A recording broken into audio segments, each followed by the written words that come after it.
Hello दोस्त। आज हम करेंगे हिंदी। और हिंदी में क्या है कि ये हिंदी का मॉडल पेपर जो कि 30 क्वेश्चन है। इसमें 30 क्वेश्चन है और ये पूरी पूरी मॉडल पेपर है और 30 क्वेश्चन किस टाइप से पूछता है इसी का व्याख्या करेंगे।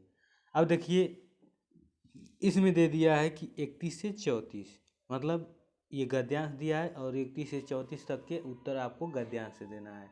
देखिए, इसमें पहला उत्तर क्या होगा। क्या, पहले आपको गद्यांश नहीं पढ़ना है। देखिए, सामाजिक व्यवस्था को चलाने के लिए आवश्यक है, तो आवश्यक क्या है, विशेष दर्शन बनाने का। क्या है, विशेष दर्शन बनाने का। आप गद्यांश पढ़ेंगे उसमें समझ में आएगा। अब देखिए, अगला क्वेश्चन दिया है कि समाज के लिए दर्शन महत्वपूर्ण है क्योंकि क्या होता है, इसमें एक समाज की संचालित व्यवस्था होती है। तो संचालित व्यवस्था देखिए पैरा में दिया होगा कहीं पे व्यवस्था। देखिए, क्या संचालित व्यवस्था में क्या आता है, जैसे राजनीति आता है, सामाजिक आता है, ये सब संचालित व्यवस्था का एक व्यू है। यही बातें पूछा है। अब आते हैं अगला क्वेश्चन पे। सामाजिक व्यवस्था को चलाने के लिए विशेष दर्शन बनाने की आवश्यकता है। ये बातें समझ में आई। अब अगला देखते हैं, अगला क्वेश्चन। अब देखिए, समाज के लिए दर्शन महत्वपूर्ण है क्योंकि इसमें समाज की व्यवस्था संचालित होती है। तो ये दूसरा क्वेश्चन का व्याख्या था। अगला क्वेश्चन क्या दिया है, समाज में जीवन प्रतिमान उपयोगिता के आधार पर नहीं चल सकता क्योंकि ये क्या है, भिन्न भिन्न है।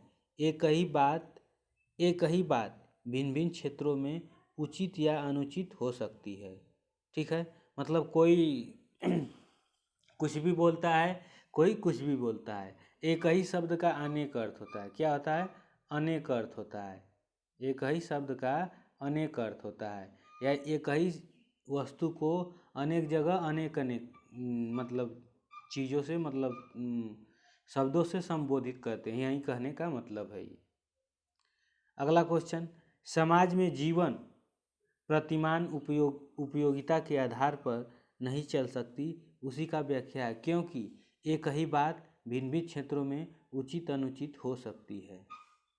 अगला क्वेश्चन, विवेकशील क्या है, विवेकशील मनुष्य को कष्ट पहुंचाने वाले विरोधाभास हैं। कौन हैं, तो ये देखिए, परिवार, देश विदेश, लोगों के लिए पृथक आचार संहिता होता है। अब आते हैं अगला क्वेश्चन। अब देखिए अगला क्वेश्चन क्या दिया है कि अनुचित में कौन सा उपसर्ग है। तो इसमें उपसर्ग पूछा है, अनुचित में कौन सा उपसर्ग है। तो देखिए, इसको क्या किया है, आप यहाँ पे तोड़ दिया है, मतलब व्याख्या बता दिया है। आपको उपसर्ग निकालने आ जाएगा।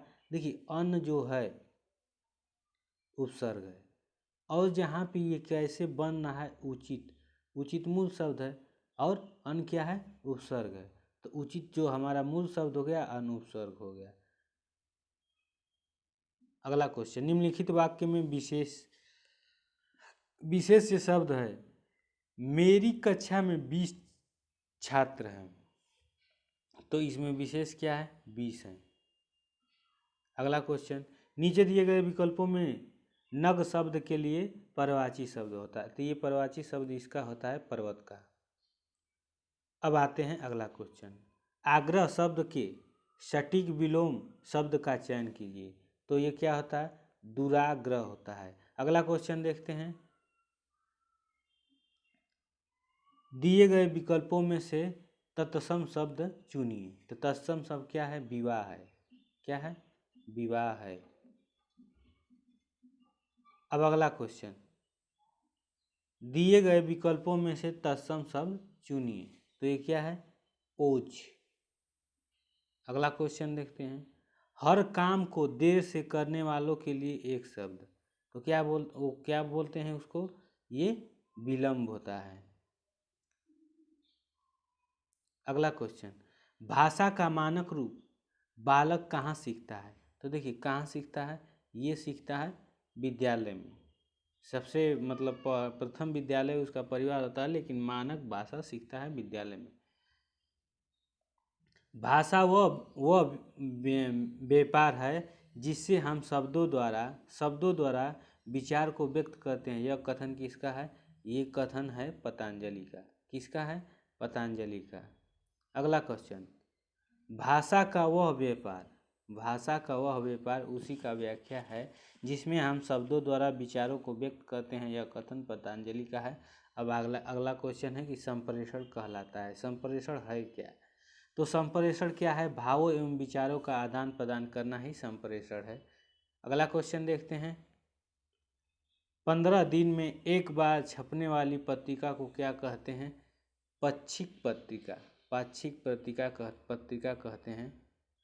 अब शुद्ध वर्तनी का चयन कीजिए। शुद्ध वर्तनी का चयन कीजिए। ये आकस्मिक इस तरह लिखा जाता है। अगला क्वेश्चन, आमिष को मतलब विपरीतार्थक बनाने के लिए आप किस उपसर्ग का प्रयोग करेंगे? तो नी का प्रयोग करेंगे।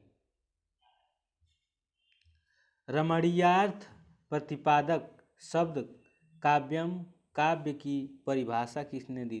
तो कौन दिए थे? पंडित राज जगन्नाथ। अगला क्वेश्चन, अब अगला क्वेश्चन क्या है?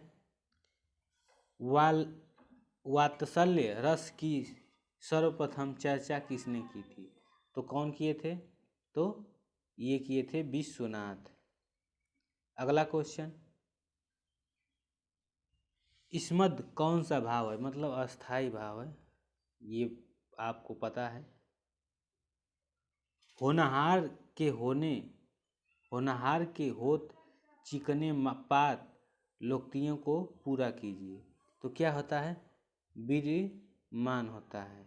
अगला क्वेश्चन देखते हैं, मुझे तोड़ लेना बनमाली उस पथ में, देना तुम फेंक मातृभूमि पर शीश चढ़ाने, जिस पथ पर जावे वीर अनेक।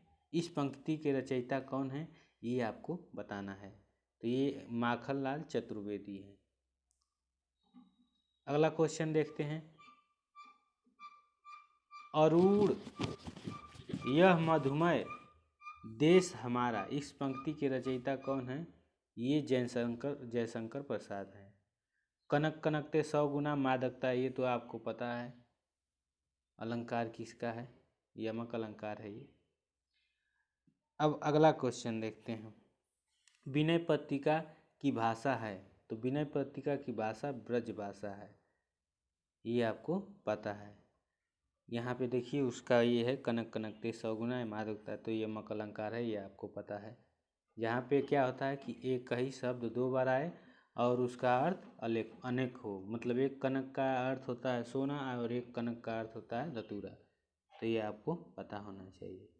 पपड़ी झुंड बादल की शब्द के अनेकार्थी शब्द हैं। तो ये कच के हैं। अब लौकिक शब्द में प्रत्यय है, तो इक प्रत्यय लगा है, ये आपको पता है, देख लीजिए। अब देखिए यहाँ पे पूछ लिया वाग जाल का संधि विच्छेद का। यहाँ पे जब भी आपको आधा ग लिख जाए, ये तो सबसे पहले आपको पता होना चाहिए कौन सी संधि है। तो ये संधि कौन सी है? व्यंजन संधि है। लेकिन ये क्या होता है? क का ग हो जाता है। तो जहाँ आधा आप ग देखिएगा वहाँ पे आप क कर दीजिएगा, आप संधि पहचान जाएंगे। संधि के वीडियो डाले हैं, आप संधि देख सकते हैं। निम्नलिखित में से द्विगु समास, अब ये संख्या का बोध कराता है द्विगु समास, इसलिए अब देखिए कुछ बताते हैं। यहाँ पे सारे में संख्या का बोध है, लेकिन संख्या के बोध होने का मतलब नहीं है, उसका कुछ और मतलब होता है। जैसे ये एक दंत क्या होता है कि अपने अर्थ को तोड़ता है और उसका दूसरा अर्थ मतलब दोनों को तोड़ने पर अगर दूसरा अर्थ निकाल दे तो बहुब्रीहि समास होता है। तो एक दंत बहुब्रीहि समास है, तिरंगा बहुब्रीहि समास है, दशानन मतलब आपको जानते हैं कि रावण है, और त्रिभुवन जो होता है ये पूछा हुआ था, मतलब अगले बार यूपी टेट में पूछा हुआ था त्रिभुवन का, और दोनों पेपर में पूछा था, फर्स्ट और सेकेंड दोनों में। तो आपको ये पता होना चाहिए कौन था? द्विगु समास। तब पता हो गया कि संख्या का बोध होने का मतलब ये नहीं कि संख्या का बोध हुआ तो ये हो गया द्विगु समास। संख्या का बोध समय है, लेकिन आपको देखना है। अब देखिए, क्रिया का आधार सूचित करने वाला कारक, क्रिया का आधार सूचित करने वाला कारक कौन सा है? तो अधिकरण है। ये आपको क्वेश्चन, मतलब कर्ता ने कर्म को करण से संपदा के लिए अपदा से अलग संबंध में काके की, ये आपको कारक पढ़ जाना चाहिए, कारक पढ़ जाना चाहिए। कारक से एक क्वेश्चन टपकता है। अब देखिए, इसी के साथ क्वेश्चन समाप्त हो गए, आप इसको देख सकते हैं। जय हिंद, जय भारत, वंदे मातरम।